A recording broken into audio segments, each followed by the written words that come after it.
Olá, seja muito bem-vindo, muito prazer em recebê-lo. Você está no Conexão Legislativa.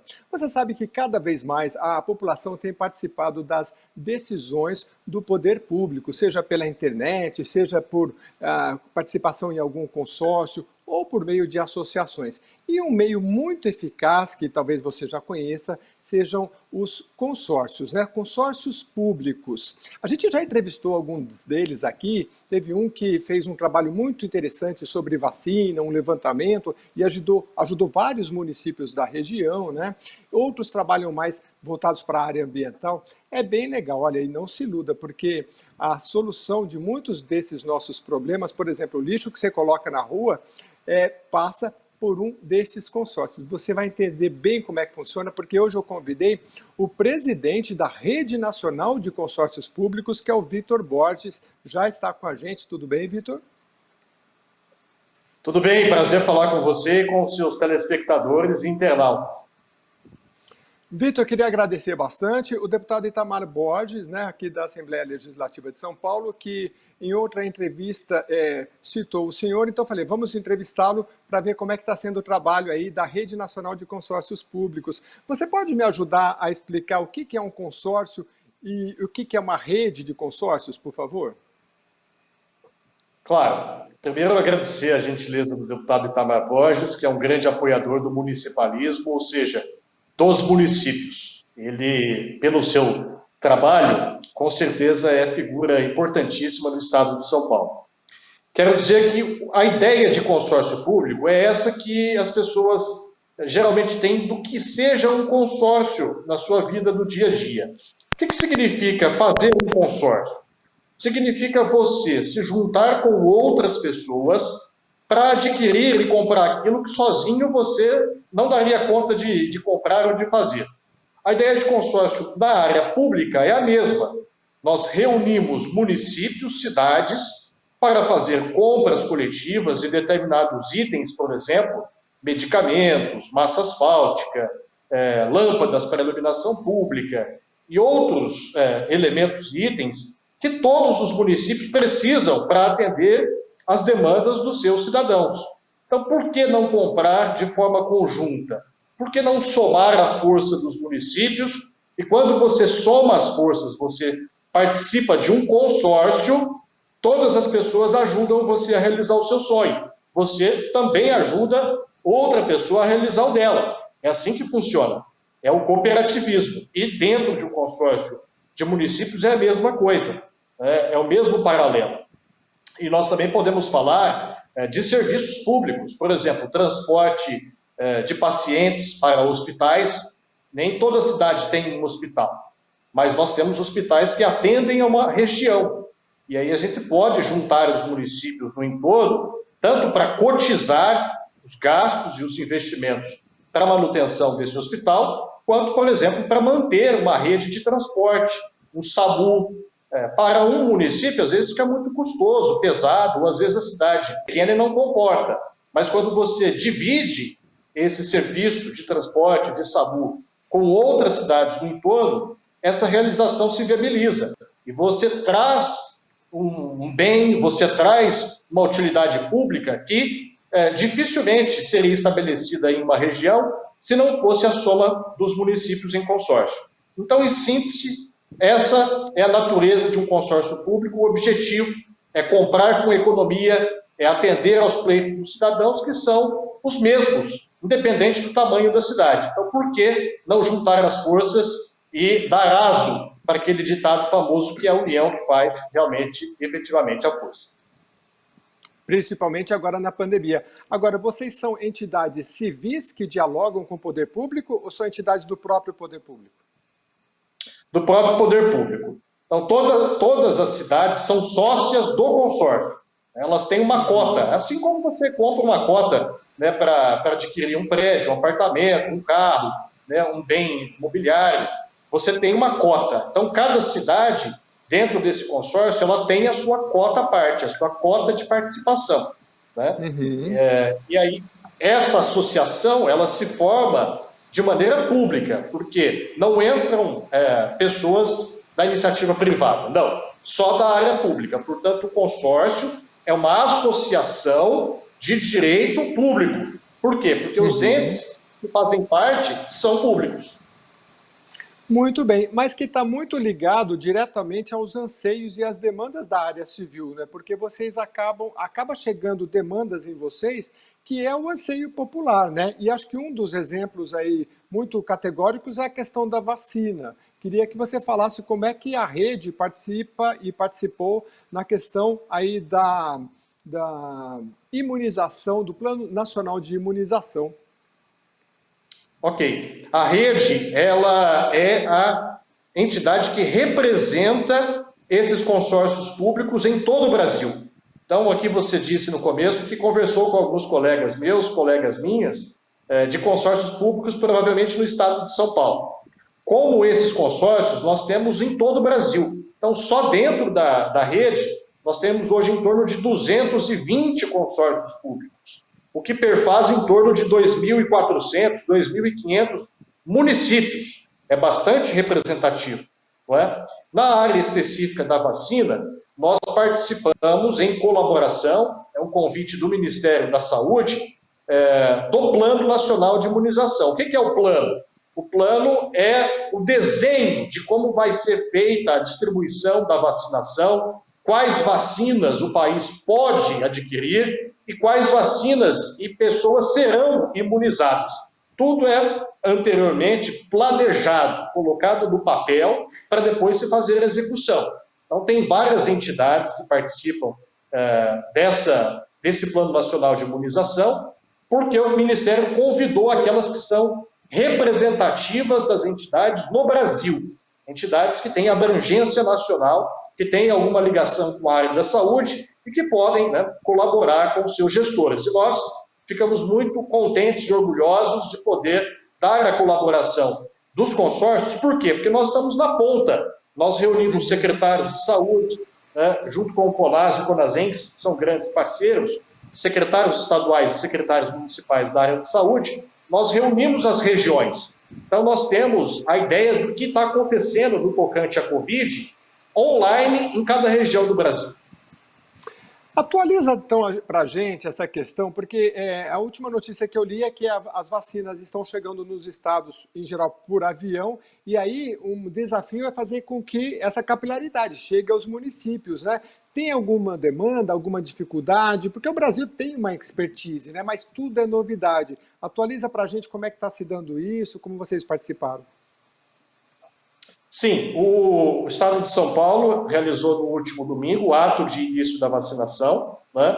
E na segunda-feira, o Ministério da Saúde, no aeroporto de Guarulhos, convidou os governadores e as governadoras, representantes do colegiado de secretários municipais de saúde, dos secretários estaduais de saúde de todo o Brasil, e nós estivemos lá também como integrantes desse plano de ação, desse Plano Nacional de Imunização, representando os consórcios. Então, nessa reunião com os governadores, foi estabelecido em conjunto com o Ministério da Saúde que as doses partiriam para os estados naquele mesmo dia.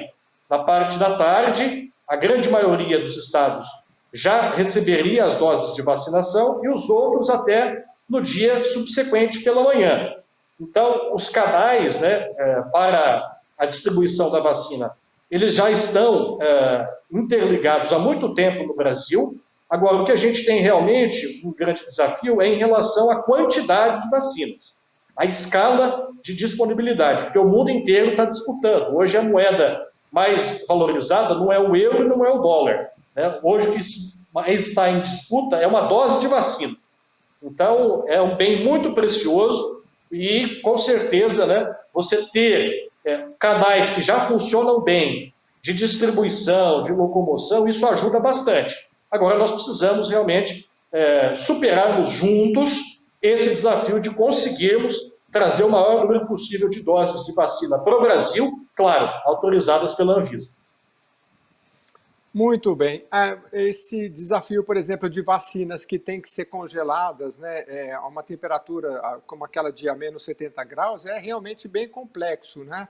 Mas a gente, com certeza, com a colaboração dos consórcios, vai conseguir superar mais essa barreira. Fique à vontade se você quiser falar um pouquinho mais sobre a vacina, mas eu queria também tocar um pouco no tema do meio ambiente, porque quando se trata de você resolver um problema, dar uma solução em nível regional, aí o consórcio entra. E o lixo, o descarte correto, geralmente não envolve só o município, né? Como é que vocês têm atuado nessa área?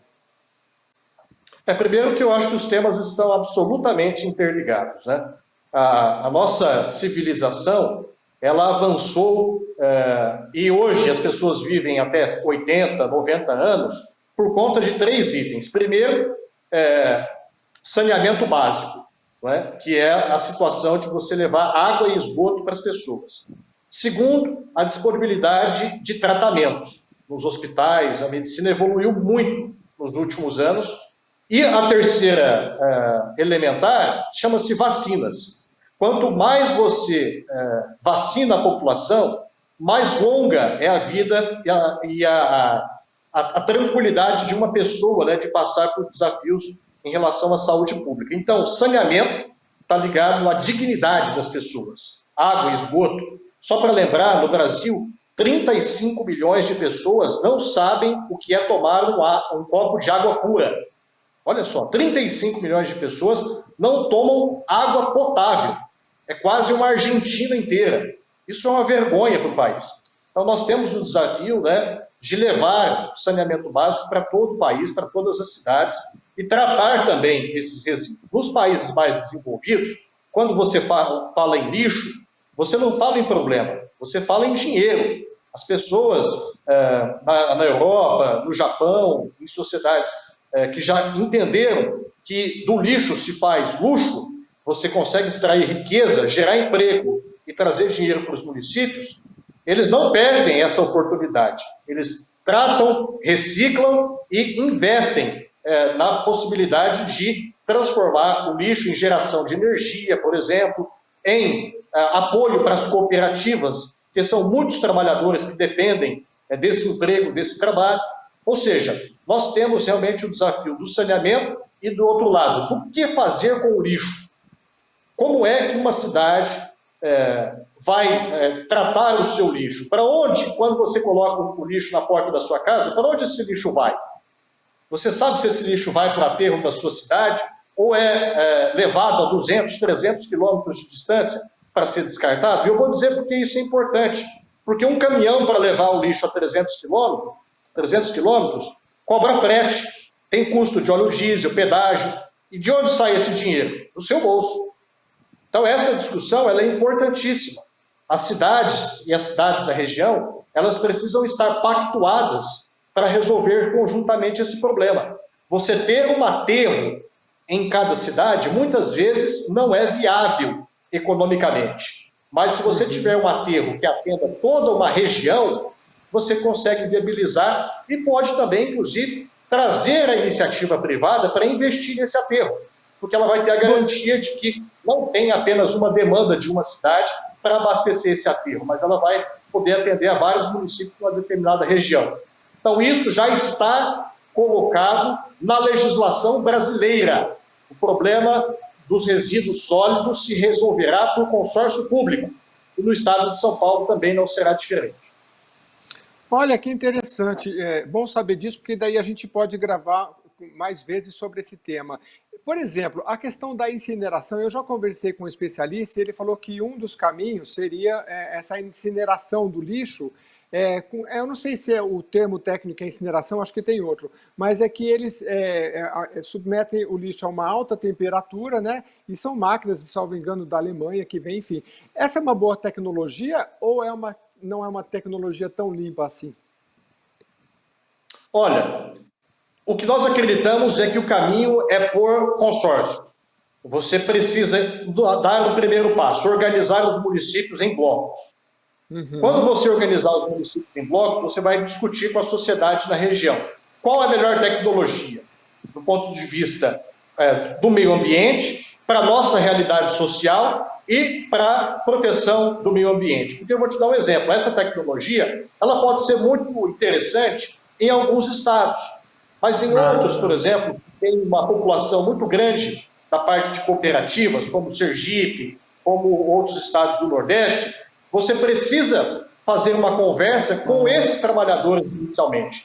para saber de que maneira complementar essa tecnologia de pirólise ela vai ser colocada, ou de queima, ou de reaproveitamento de energia. Então, eu diria para você que o primeiro passo, é você reunir os municípios. Uma vez reunidos, é discutir o que é mais interessante economicamente, do ponto de vista do emprego e da solução do meio ambiente para atender cada região. De repente, você tem cidades, por exemplo, estados como Mato Grosso, que as cidades são muito longe uma da outra. Tem cidades que estão a 600, 700 quilômetros de distância, os municípios mais próximos ficam 200, 300 quilômetros um do outro, é muito espaçado. É diferente de São Paulo e de Minas, que a cada 20 quilômetros você entra numa cidade nova.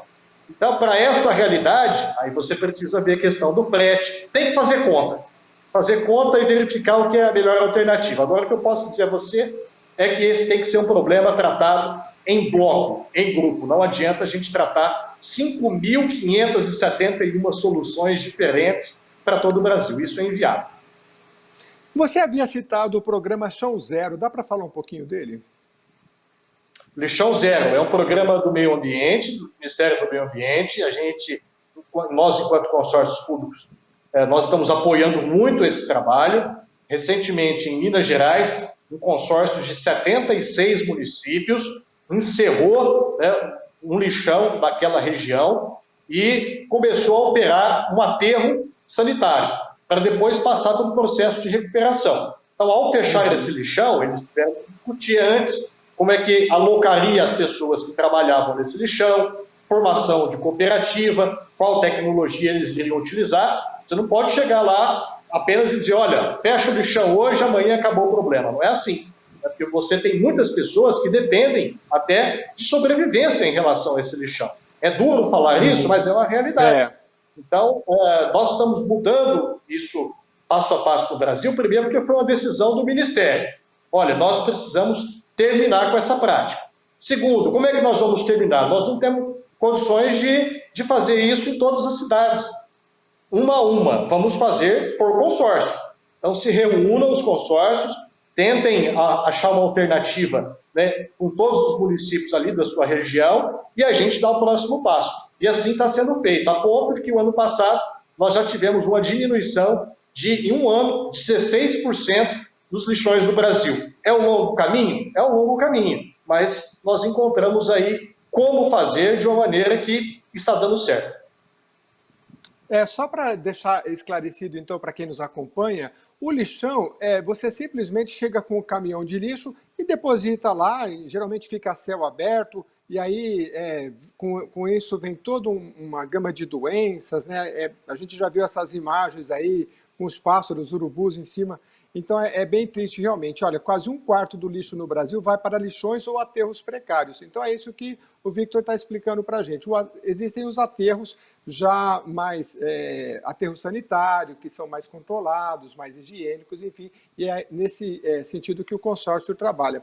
Agora, Victor, eu queria que você também, eu sei que não é uma área que você atua muito no consórcio, porque vocês trabalham na compra, mas eu queria entender, você que tem essa visão macro, na área da educação. Eu tenho conversado com vários secretários de educação e durante a pandemia a gente tem percebido o seguinte, no estado de São Paulo você tem um programa único para todos. Quando chega no município, que geralmente é responsável pela educação infantil, você pega um município que é mais pobrezinho, ele fala, olha, aqui a gente tem no máximo o WhatsApp e o Facebook para mandar a matéria para os alunos. E você pega municípios que que têm são mais ricos, né? Isso não, aqui a gente tem programas já, plataformas, enfim. Você acha que pensar a educação agora para o futuro, que o Brasil carece tanto, poderia ser pensado de uma forma macro? Eu sei que já existem sistemas e programas que podem atender de uma forma geral esses municípios. Inclusive, especialistas falam, olha, teve muitos projetos no passado que foram deixados para trás, não tiveram continuidade. E agora, durante a pandemia, infelizmente, se a gente pegar aquele telecurso ali de 10, 20 anos atrás, é melhor do que muitas tecnologias que são oferecidas, inclusive nas faculdades. Você acha que um pensamento mais universal poderia colaborar nessa solução? Olha, a Rede Nacional de Consórcios Públicos, no começo dessa pandemia, ela se pautou pelos seguintes critérios. Primeiro, nós temos que pensar na saúde das pessoas. Então, nós fizemos uma conexão semanal com o Ministério da Saúde, com os secretários estaduais, tanto para acompanhamento, quanto para dizer aos prefeitos, olha, a situação da sua região é essa, você precisa agir. Ou quando uma região demandava para nós uma ação, por exemplo, no Ministério da Saúde, para habilitação de leitos de UTI. Várias vezes nós solicitamos, inclusive, para estados como Mato Grosso, interior do estado de São Paulo, os consórcios foram importantes. Segundo, né, atuando nessa questão do Plano Nacional de Imunizações, as chamadas vacinas. Terceiro, a economia. Né? Nós precisamos pensar como as pessoas podem atenuar essas perdas que foram para todos. Ninguém passou imune nessa pandemia. Nós estamos vivendo uma guerra mundial. O Brasil nunca passou por uma guerra mundial dentro do seu território. Não ser uma guerra do Paraguai, né, mas com dimensões muito menores. E nós estamos vivendo uma guerra mundial. Isso que as pessoas precisam, né, compreender. O inimigo é invisível, mas nós perdemos mais de 2 milhões de pessoas nessa guerra até agora. Então, nós temos que pensar também, né, em alternativas de emprego e de renda. E o terceiro ponto é a preocupação nossa em relação à educação. Né? Como é que mantém as crianças, os professores, né, motivados para não ter um prejuízo muito grande? Porque a gente sabe que um país, para se tornar desenvolvido, ele precisa ter educação de alto nível, não tem outra solução. Você pode ter os maiores bilionários do mundo num país, mas a distribuição de renda é desigual. Como é que você melhora a distribuição de renda? Escolarizando as pessoas, né, dando oportunidade para elas estudarem e terem acesso a melhores vagas no mercado de trabalho. Esse é o caminho. Então, a educação ela é importantíssima. O que nós fizemos enquanto rede? Nós apoiamos muito o senador Flávio Arnes e, na Câmara dos Deputados, a deputada Luísa Canziani, que foram os relatores do novo Fundeb. O novo Fundeb vai trazer uma grande quantidade de recursos para os municípios, recursos públicos. É lógico que nós precisamos ficar vigilantes em relação à fiscalização e aplicação desses recursos, mas vai ser uma mudança muito grande, porque esse fundo, ele equaliza, né, aquelas regiões que têm dificuldade de dinheiro, de pagar piso para professor e etc. Ele melhora, calibra melhor essa distribuição. Então, os estados mais pobres vão receber mais, municípios mais pobres igualmente, e eles terão a possibilidade de investir em educação. Então, respondendo a sua pergunta de forma objetiva, eu acho que o Fundeb ele vai ser radicalmente o grande indutor dessas mudanças na área da educação, porque ele vai possibilitar maiores recursos para municípios e estados que tinham enormes dificuldades. E a partir daí, junto com a sociedade, junto com os secretários de Estado, com o Conselho de Secretários Estaduais e Municipais de Educação, com a Undime, que é uma entidade representativa de dirigentes de ensino, com certeza isso será pactuado pela sociedade em cada município, com os pais de alunos, com os alunos, para saber, olha, nós estamos recebendo esse dinheiro do Fundeb, onde é que nós precisamos aplicar? Entendi, muito bem colocado. Eu te pergunto isso porque eu conversei com um secretário e ele falou, olha, Jeremias, a sua ideia aí de colocar sistemas mais homogêneos para que todos os municípios pudessem atuar na área da educação e aquele município mais pobre não ficasse à mercê de qualquer tecnologia, é uma ideia legal, mas infelizmente as prefeituras elas funcionam assim em muitas áreas. Cada prefeitura tem o seu sistema próprio de contabilidade, de administração. Se o prefeito muda de um lado, de uma cidade para outra, ele vai se deparar com outros sistemas e eu acho que quem tem, como vocês, um olhar mais macro, poderia sempre colaborar no sentido de estudos de tecnologias que pudessem olhar para um futuro aí para todas essas áreas. Eu queria falar um pouquinho agora de turismo, que vocês atuam também. É um setor muito, infelizmente, agora na pandemia, infelizmente está sofrendo muito, mas eu sempre digo o seguinte, já que você não pode todo mundo sair passear, eu acho que é momento de planejamento, né? Para quem quer passear, para quem quer viajar no futuro, e para as prefeituras também. Fala para a gente das novidades nesse setor, por favor. Infelizmente, o setor de turismo, o setor cultural, né, de prestação de serviços, ele foi o mais afetado em relação à pandemia, porque esse é um vírus que espalha com gente, né? Ele não espalha com animais, ele não espalha com com outras, né, situações diferentes do que o contato humano. Lamentavelmente, ele se espalha muito rapidamente através das pessoas. E os vetores, muitas vezes, não são mosquitos, né, como a gente vê da dengue, são aviões. O vírus está indo para as pessoas dentro dos aviões ou dentro dos ônibus. Os meios de transporte, infelizmente, porque levam pessoas, espalham também o vírus. Então, tem um estudo muito interessante, inclusive da Unesp, né, que nós, enquanto consórcio, nós ouvimos muito as universidades brasileiras para ajudar os prefeitos a tomarem decisões, e esse estudo aqui da Unesp de São Paulo mostrou como o coronavírus disseminou pelo interior, através das rodovias e dos aeroportos. Como ele saiu da capital, depois foi para Campinas, depois para Ribeirão, Rio Preto, e agora todas as cidades do estado de São Paulo, infelizmente, têm um caso de Covid, porque ele foi espalhando cidade por cidade com a mobilidade das pessoas. Na área do turismo, como a gente precisa visitar locais, né, visitar gente, isso, infelizmente, nesse momento agora não é possível, a restrição é muito forte.